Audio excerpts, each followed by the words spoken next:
এবার ইউরোপের পণ্যে 100% শুল্ক আরোপের হুমকি দিলেন মার্কিন প্রেসিডেন্ট ডোনাল্ড ট্রাম্প। ইউরোপের কোনো দেশ যদি মার্কিন প্রযুক্তি কোম্পানিগুলোর ওপর ডিজিটাল সেবা কর আরোপ করে, তাহলে সে দেশের পণ্যের ওপর 100% আমদানি শুল্ক আরোপ করা হবে বলে হুঁশিয়ারি দিয়েছেন তিনি। এমনটা হলে বিদ্যমান দ্বিপক্ষীয় বাণিজ্য চুক্তিগুলোও কার্যকারিতা হারাবে বলেও উল্লেখ করেন ট্রাম্প। সামাজিক যোগাযোগ মাধ্যম ট্রুথ সোশ্যালে দেওয়া এক পোস্টে এই হুঁশিয়ারিমূলক বার্তা দেন তিনি।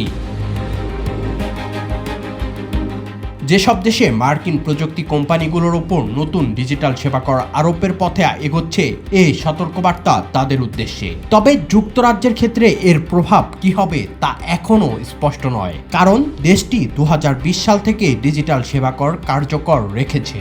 যুক্তরাজ্যের এই করের আওতায় অ্যাপেল, গুগল, মেটা ও অ্যামাজনের মতো বড় মার্কিন প্রযুক্তি প্রতিষ্ঠান রয়েছে।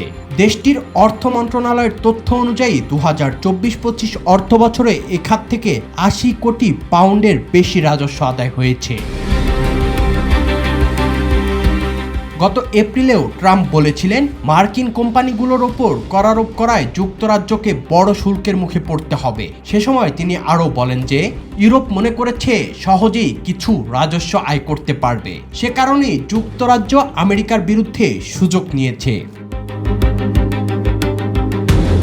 এদিকে ট্রাম্পের নতুন এই হুমকি এসেছে যুক্তরাজ্য ও ইউরোপীয় ইউনিয়নের সাম্প্রতিক বাণিজ্য চুক্তির পরপরই। ইউরোপীয় ইউনিয়ন জানিয়েছে, চুক্তি লঙ্ঘন করা হলে বা ইউরোপীয় ইউনিয়নের স্বার্থ ক্ষুণ্ণ হলে প্রয়োজনীয় জবাব দেওয়া হবে।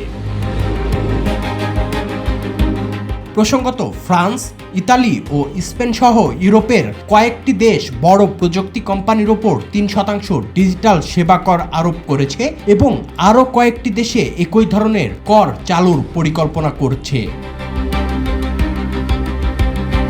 দ্বিতীয় মেয়াদে দায়িত্ব নেওয়ার পর থেকে শুল্ক নীতিকে বাণিজ্য আলোচনার প্রধান হাতিয়ার হিসেবে ব্যবহার করছেন ডোনাল্ড ট্রাম্প। ফলে যুক্তরাজ্য ও ইউরোপের মধ্যে নতুন করে বাণিজ্য উত্তেজনা তৈরি হওয়ার আশঙ্কা দেখছেন বিশ্লেষকরা।